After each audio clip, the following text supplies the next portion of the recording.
করে নামাজ পড়ো আরো 1 গুণ বেশি সওয়াব, 2 লাখ গুণ সওয়াব। আর যদি বাড়ির অন্দর মহলে অন্ধকার প্রকোষ্ঠে নামাজ আদায় করো তাহলে আরো 1 গুণ। মসজিদে নববীর তুলনায় 5 গুণ সওয়াব বেশি উল্লেখ করেছেন আল্লাহ রাসূল। 50 কে 5 দিয়ে গুণন দিলে কত হয়? 50,000 কে 5 দিয়ে গুণন দিলে 2.5 লক্ষ, 2.5 লক্ষ গুণ সওয়াব বেশি। এই মহিলা সাহাবীকে আল্লাহর নবী মসজিদে আসার জন্য পরামর্শ দিয়েছেন নাকি বাড়িতে নামাজ পড়া? বাড়িতে নামাজ পড়া। আল্লাহ রাসূলকে বলছেন, ইয়া রাসূলুল্লাহ, আপনার পিছনে নামাজ পড়তে আমার বড় ভালো লাগে। আল্লাহর নবী বলে দেন নাই এটা মসজিদে নববীর রাস্তা, এই দিক থেকে কালকে থেকে আসিও। আমাদের এই শায়েখরা বলে আপনারা মসজিদে এসে নামাজ পড়বেন, তাহলে আল্লাহ রাসূলের পিছনে নামাজ পড়ার থেকে কি শায়েখদের পিছনে নামাজ পড়লে সওয়াব বেশি হয়? তাহলে কিসের আশায়, কিসের নেশায়, কোন সওয়াব নেওয়ার জন্য তাদেরকে মসজিদে আনতে চায়? কিসের আশায়, কিসের নেশায়, কোন সওয়াব নেওয়ার জন্য তারা মসজিদে নিয়ে আসবে তাদেরকে? এরা তো এমনিও বোকা। এই মহিলা সাহাবী তখন কি করছেন দেখেন, আমরা আল্লাহর নবীর পরামর্শ পাওয়ার পরে এই ভদ্র মহিলা, এই মহিলা সাহাবী নির্দেশ দিয়ে বানায় নিছে কি ফাকুনিয়ালা মসজিদুন ফি আকসা শাইইন মিন বাইতিহা ওয়া আজলামি। ভদ্র মহিলা নির্দেশ দিয়েছে আর বাড়ির ভেতরে অন্ধকার প্রকোষ্ঠ অন্ধকার মহলে একটা নামাজের ঘর বানিয়ে দেওয়া হয়েছে। মাকানাত তুসাল্লি ফিহা তাআলা বিয়াদিল্লাহ আযজা ওয়া জাল্লা। এখানেই তিনি নামাজ আদায় করতেন আর মসজিদে আসতেন না। বাড়ির অন্তর মহলে অন্ধকার প্রকোষ্ঠে আল্লাহ রাসূল চান বাড়িতে নামাজ পড়ার জন্য। এই ভদ্র মহিলা কত আগ্রহ নিয়ে নবীজির কাছে গেছে, আপনার পিছনে নামাজ পড়তে আমার বড় ভালো লাগে। আল্লাহ রাসূল বলে বাড়ির অন্তর মহলে নামাজ পড়ো, 2.5 লক্ষ গুণ সওয়াব পাবেন। আর আমাদের এই বন্ধুরা বলেন না না আমাদের পিছনে নামাজ, আমাদের পিছনে নামাজ পড়ো। তাই আমার এখন আমাদের দেশের কিছু মানুষ সৌদিতে ওমরায় যায়, হজে যায়, যা দেখে ওখানে কিছু মহিলারা নামাজ পড়ে, এসে আমাদের দেশে মহল্লার মেয়েদেরকে মসজিদে আনতে চায়। আমি বলি ভাই আপনি কি দেখছেন যে আব্দুর রহমান আসুরাই সাহেব ইমামতি করতে আসতেছেন, সঙ্গে ওনার বেগম সাহেব আসতেছেন, দেখছেন? কোন ইমাম সাহেবকে দেখছেন মেয়েদেরকে নিয়ে আসতে? ওখানে মহল্লার মেয়েরা মসজিদে আসে না, তাওয়াফ করতে হজে আসছে, তাওয়াফ করতেছে, সাই করতেছে, মসজিদ নববীতে আসছে, জিয়ারত করতেছে। নামাজের সময় হয়ে গেছে, যাবে কোথায়? তারা সেখানে নামাজ আদায় করে। এটা দেখে এসে আমাদের দেশের মহল্লার মেয়েদেরকে মসজিদে নিয়ে আসার চিন্তা করাটা বোনা। আমাদের এই বাইরে আরেকটা দলিল আছে, বলে বুখারী শরীফে আছে আল্লাহর নবীর জামানায় মেয়েরা মসজিদে আসতো। চলেন আমি দেখাই বুখারী শরীফে কি আছে। বুখারী শরীফ খণ্ড নম্বর 1 পৃষ্ঠা নম্বর 119 এখানে হাদিস আছে।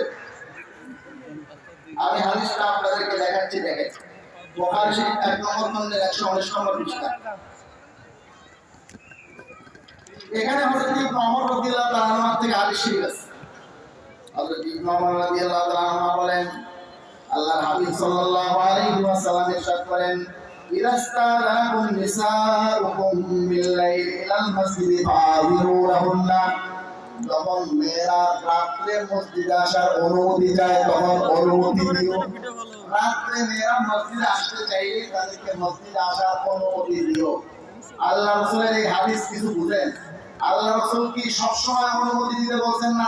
অনুমতি দিতে বলেন নাই, কারণ দিনে সকলের চোখের সামনে মেয়েরা আসলে তাদেরকে ডিস্টার্ব দেওয়ার টিচিং এর ভয় ছিল, কথা ঠিক কিনা? কিন্তু ওই যুগে আপনারা যারা হাদিস পড়ছেন জানেন, হযরত আয়েশা সিদ্দিকা বলতেন ওয়াল বুয়ুতু ইয়াওমাইযিন লাইসাত ফিহা মাসাবি। আরবে ওই কালে কারেন্ট তো ছিলই না, বাতি জ্বালানোর সিস্টেম ছিল না। সন্ধ্যার পরে ঘুটঘুটে অন্ধকার, এখানে মানুষ যায় না, গরু ছাগল যায়, বোঝা যেত না, সবাই ঘুমিয়ে পড়তো। রাত্রে ডিস্টার্বের ফিতনার ভয় ছিল না, যার কারণে আল্লাহ রাসূল মেয়েদেরকে রাত্রে আসার অনুমতি দিতে বলছেন। কিন্তু ফিতনার ভয়ে দিনের বেলা আসতে অনুমতি দিতে বলেন নাই। আল্লাহর নবীর জামানায়ও ফিতনার কারণে মেয়েদের মসজিদে আসা, যেই টাইমে ফিতনা ছিল সেই টাইমে আসা নিষেধ ছিল, ঠিক না? এরপরে আসেন বর্তমানে কি রাতে ফিতনা বেশি না দিনে ফিতনা বেশি? রাতে ফিতনা বেশি। অতএব দিনেও আসবে না, রাতেও আসবে না মেয়েরা। 1 পৃষ্ঠা উল্টান, এদেরকে বলবেন ভাই 119 একটু পৃষ্ঠাটা উল্টান। 120 নম্বর পৃষ্ঠা বুখারী শরীফের প্রথম খণ্ডের হাদিস নম্বর 869 নম্বর হাদিসে হযরত আয়েশা থেকে বর্ণিত। হযরত আয়েশা বলেন লাউ আদরাকা রাসূলুল্লাহ সাল্লাল্লাহু আলাইহি ওয়াসাল্লাম মা আহদাসান নিসাউ লামানাহুন্নাল মাসজিদা।